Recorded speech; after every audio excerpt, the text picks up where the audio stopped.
ছোটোখাটো মাসলা, এই যে নাবির উপরে আর নাবির নিচে আর জুড়ে আমিন আর আস্তে আমিন, যেগুলা মোস্টলি নফল ইবাদত বা নামাজের মধ্যে যেগুলো নামাজের রুকন নয়, এর নিচের গুলা যেগুলো নিয়ে উম্মতের মধ্যে অলরেডি অ্যাকসেপ্টেন্স আছে, উম্মতের মধ্যে 4টা মাযহাবকে পুরো উম্মত কবুল করে নিয়েছে যে এগুলার আকীদা আহলে সুন্নতের আকীদা, হানাফি, মালিকি, শাফিঈ, হাম্বলি মাযহাব 4টাই উম্মতের আহলে সুন্নত সাওয়াদে আজমের অন্তর্ভুক্ত।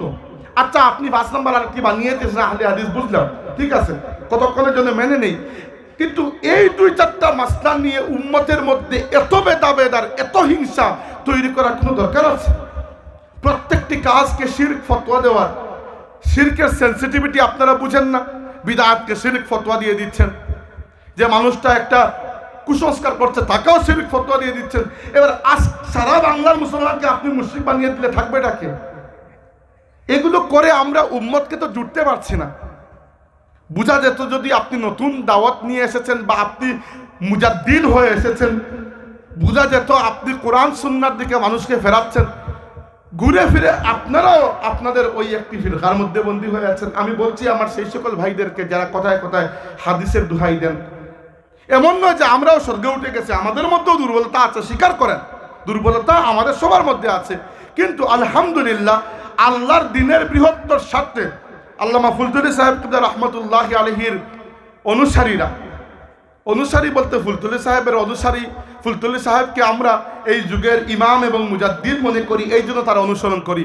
এমন নয় যে আল্লাহর রসুলের বিরুদ্ধে আমরা তাকে নিয়ে দাঁড় করিয়ে দিয়েছি, বরং ফুলতুলি সাহেব তো আমাদের কাছে আরো পরের বিষয়।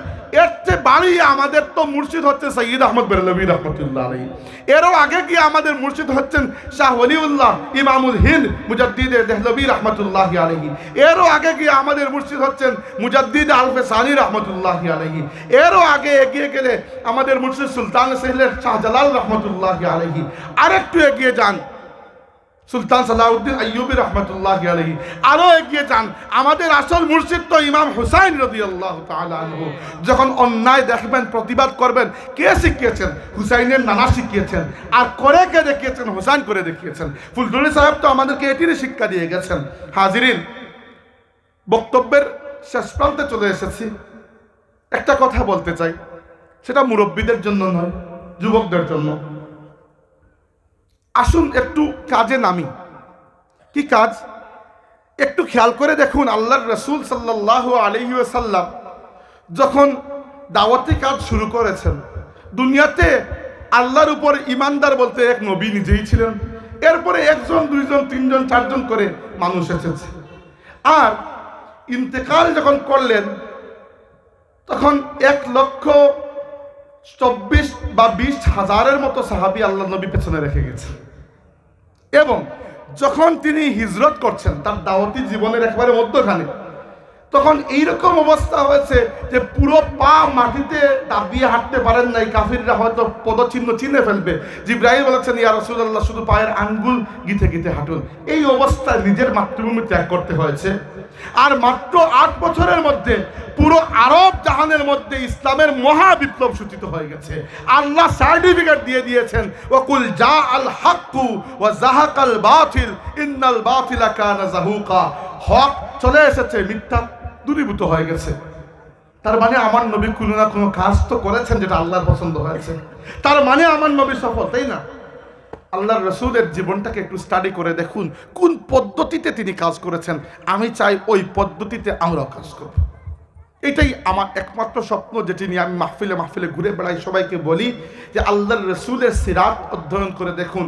দিনের দাওয়াতে, দিন কায়েমের পথে মুহাম্মদুর রাসূলুল্লাহর মানহাজ, মাসলাক, কর্মপদ্ধতি, কর্মসূচি কি ছিল, যদি সেই কর্মসূচিতে থাকি আর দুনিয়াতে সফল নাও হই, সমস্যা না। কিয়ামতের দিন যখন সামনে দাঁড়াবো, আল্লাহর রাসূল আমাদেরকে দেখে মুস্কি হেসে বলবেন, আমার উম্মত এসেছে।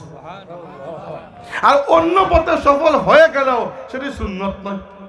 আমরা মনে করি আমাদের বেশিরভাগের মন মানসিকতা একটা জায়গায় এসে বন্দী হয়ে গেছে।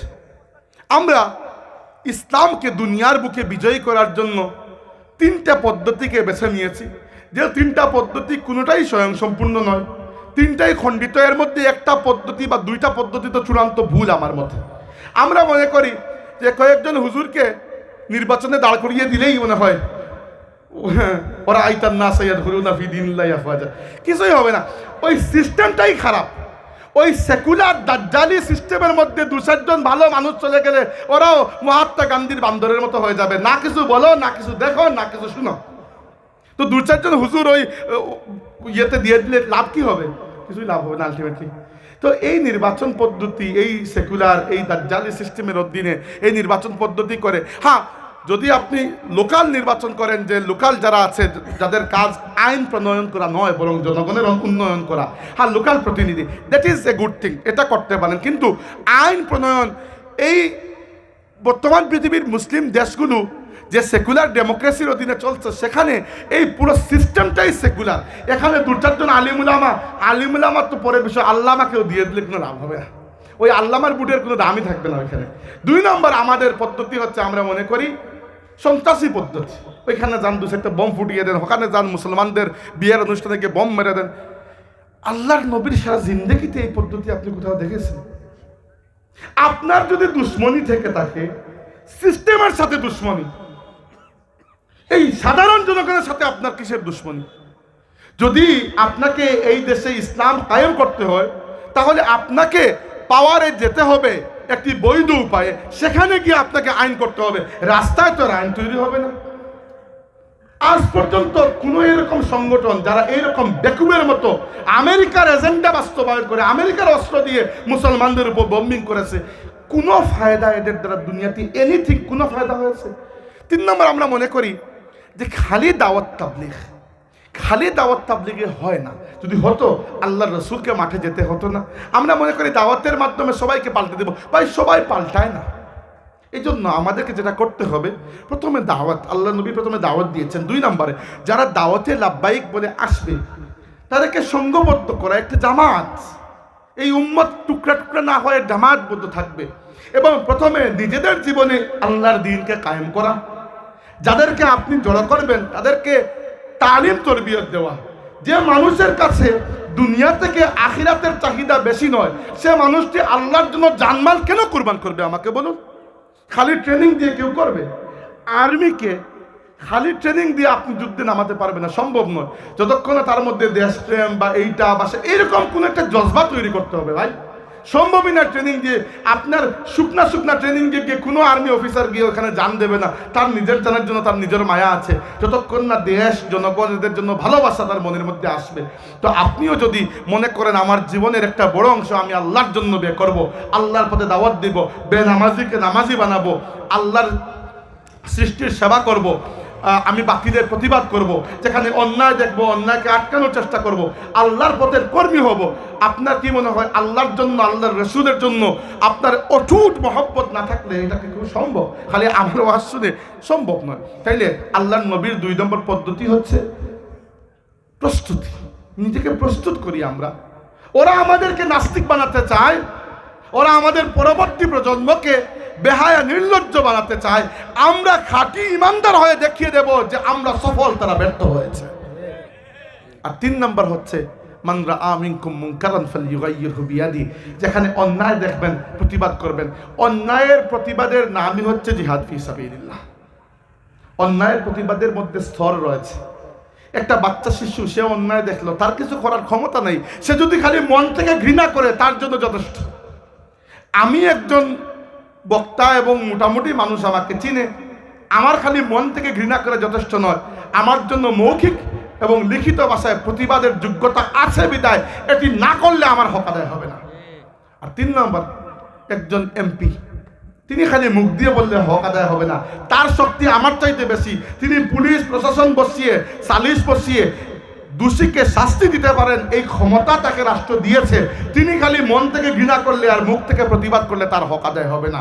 অন্যায়ের প্রতিবাদ করার স্তর রয়েছে, আর অন্যায়ের প্রতিবাদের সর্বোচ্চ স্তর হচ্ছে জিহাদ ফি সাবিলিল্লাহ, আল্লাহর রাস্তায় চেষ্টা করা, বাতিলের প্রতিবাদ করা। আল্লাহর নবী সেটিই করেছেন।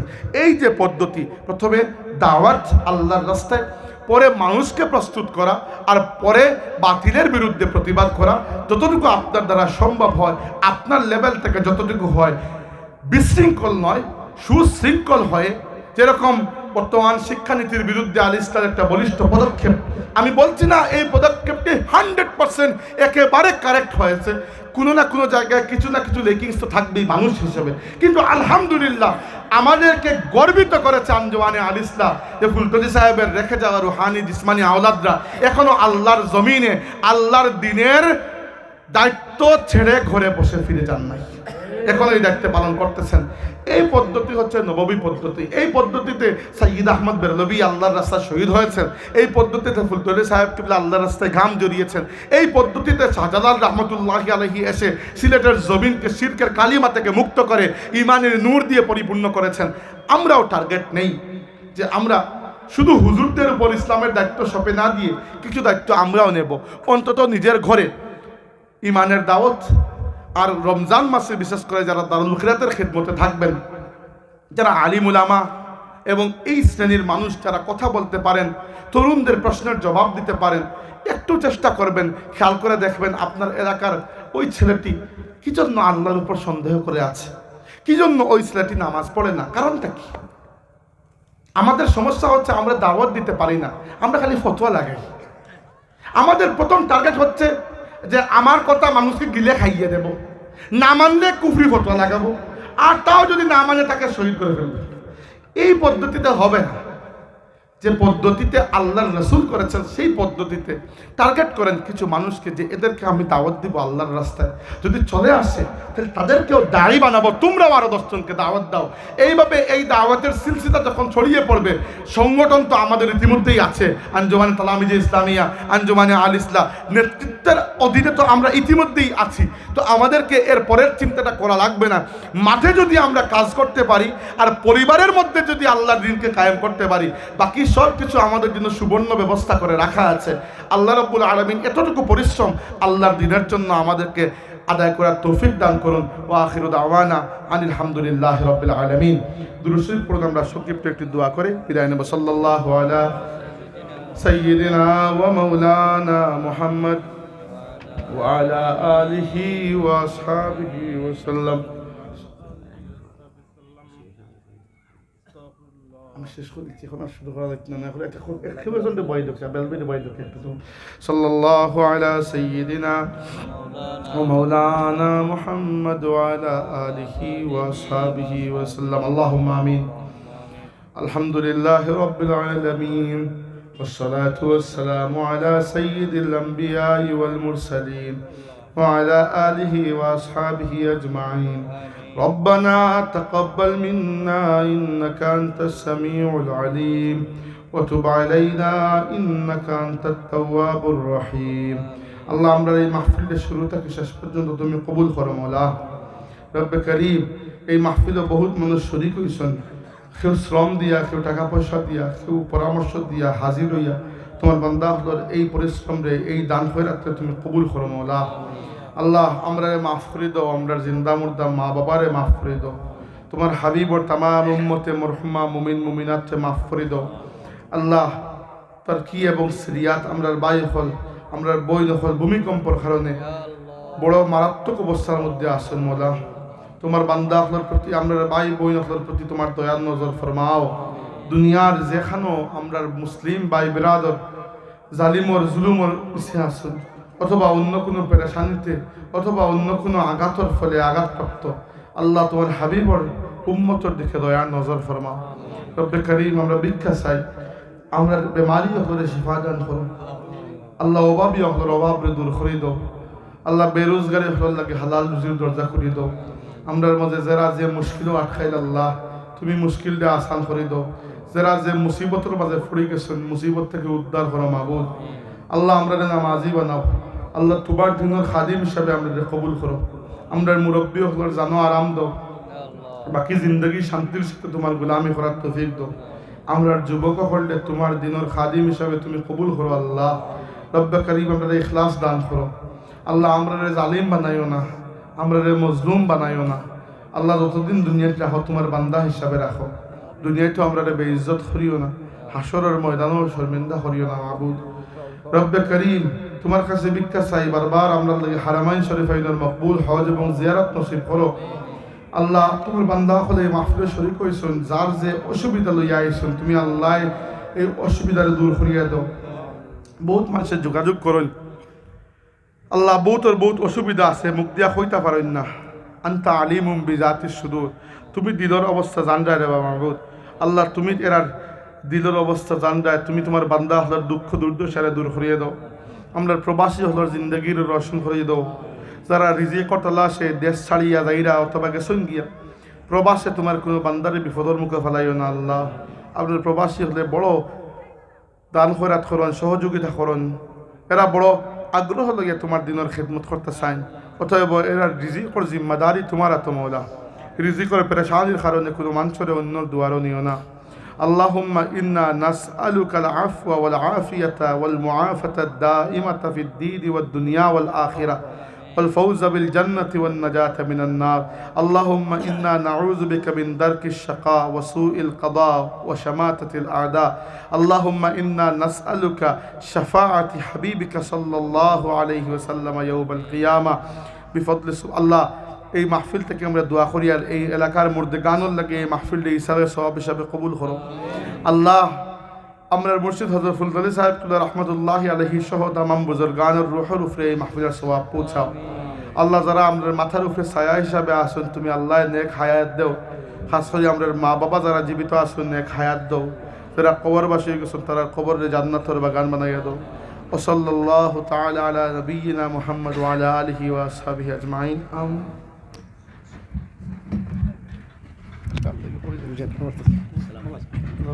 নারে তাকবীর, নারে রিসালাত, আহলান সাহলান, হে অতিথি হে মহান, বনিবাসীর